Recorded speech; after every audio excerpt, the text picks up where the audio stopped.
Hey guys, I'm here to get into a character analysis of Chinatown, which was directed by Roman Polanski, released in the year 1974, and stars Jack Nicholson, who just plays this just unforgettable sort of pull-out matched kind of just detective sort of character whose confidence is just gradually shattered throughout the progression of the arc of the film, by way of just covering what's considered to be an overwhelming sense of corruption. And Nicholson's just this deeply flawed, humanized sort of character who is ultimately in over his head with all of this entire mystery.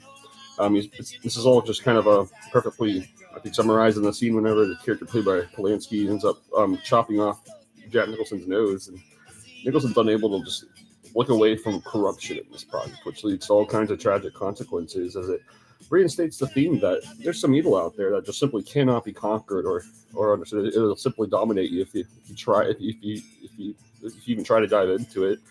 Then Nicholas just fits this classic sort of noir archetype, but then this very cynical sort of exterior who portrays just a very humanistic kind of character who just has a lot of flaws. Like he often will misjudge scenarios. He can be very stubborn, and he also just has a surprising amount of vulnerability about him, which can just easily get misguided. And because Nicholson's just often not really in control of his surroundings. And this just leads to plenty of a lot of incorrect assumptions and the fact that he's unable to grasp the full scope of this entire conspiracy. As Nicholson ultimately realizes that the corruption is so pervasive that any sort of battle towards fighting against it is going to be useless, as he's always felt it over his head through all of this. He has an overwhelming sense of curiosity, and he often senses decency, which leads him into this case that he just finds frighteningly overwhelming, and he just really disturbs and dominates him, haunts him.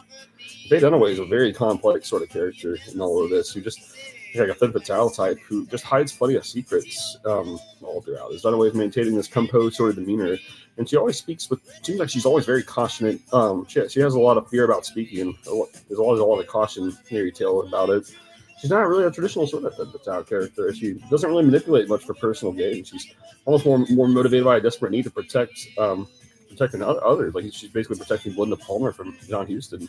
And Dunaway often manipulates others as a means of protecting herself and what she's out to protect in a desperate attempt to just sort of survive and escape away from such a horrifying sort of scenario. She has a very flawed eye, which is a wonderful metaphor towards how she's often just completely naive to the world around her, and she's unable to cope with painful reality. And it's just this ultimate arc of destruction and innocence, just by way of the overwhelming corruption faced all throughout this project. John Huston's just really powerful, corrupt sort of villain.